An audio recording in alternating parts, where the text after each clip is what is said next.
Nous avons parlé d'évolution dans le temps d'un état. Regardons maintenant comment décrire l'évolution temporelle de la valeur moyenne d'une observable. Le calcul que nous allons développer maintenant nous permettra de comprendre le lien profond qui existe entre la physique classique et la physique quantique.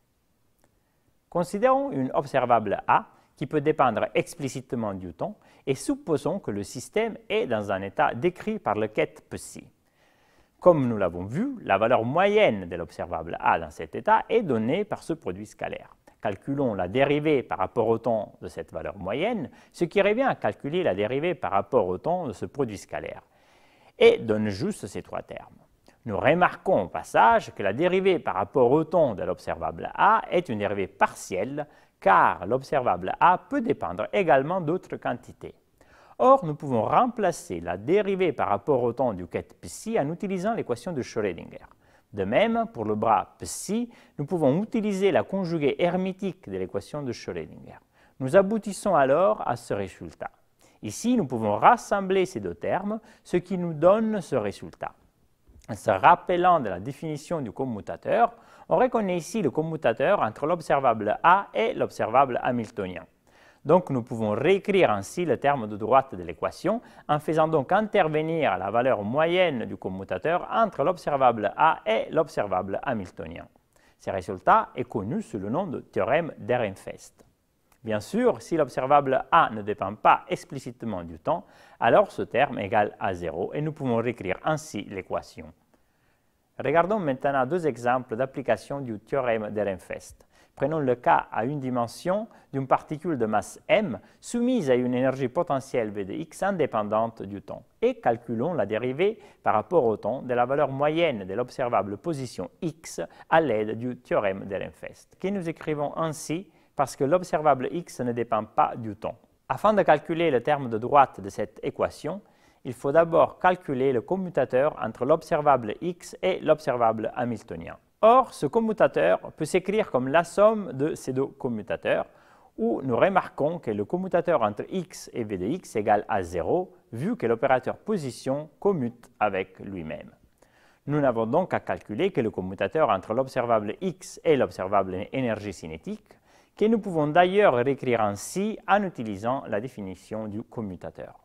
Afin d'effectuer ce calcul, on rajoute ces deux termes qui se compensent, donc cela ne change rien au résultat final, et nous écrivons l'observable Px au carré comme l'observable Px appliqué à Px.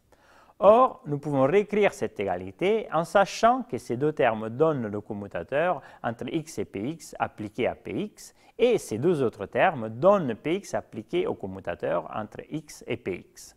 En sachant que le commutateur entre x et Px vaut IH bar, nous aboutissons à cette égalité. En prenant le premier et dernier terme, nous pouvons écrire que le commutateur entre x et h vaut IH bar Px sur m. En utilisant cette expression dans l'équation de départ, nous aboutissons à ce résultat. En prenant le premier et dernier terme, nous pouvons écrire que la dérivée par rapport au temps de la valeur moyenne de l'observable x est égale à la valeur moyenne de l'observable Px divisé par m.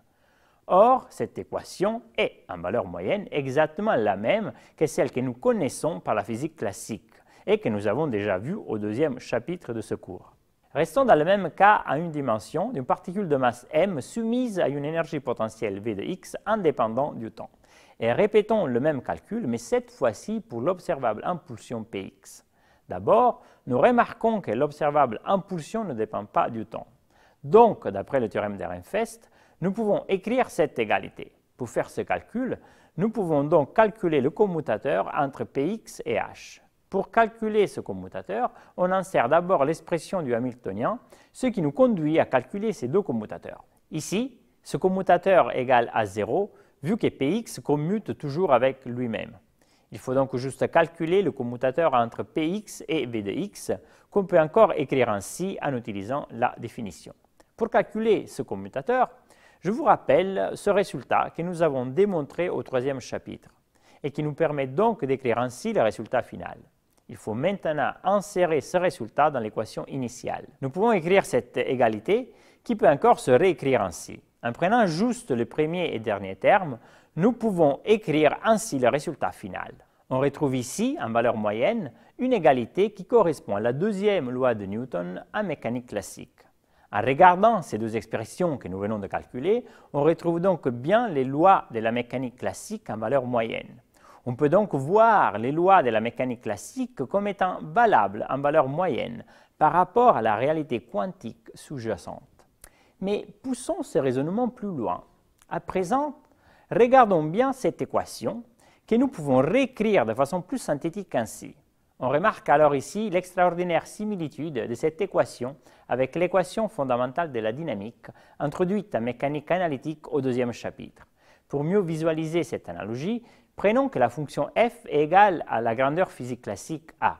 Nous voyons qu'il y a clairement une analogie de structure entre la mécanique classique et la mécanique quantique. La mécanique classique pourrait s'identifier à une vision moyenne des résultats de mesures quantiques. De plus, le crochet de Poisson en physique classique rappelle ici le commutateur entre les observables correspondants en physique quantique, le tout divisé par IH bar.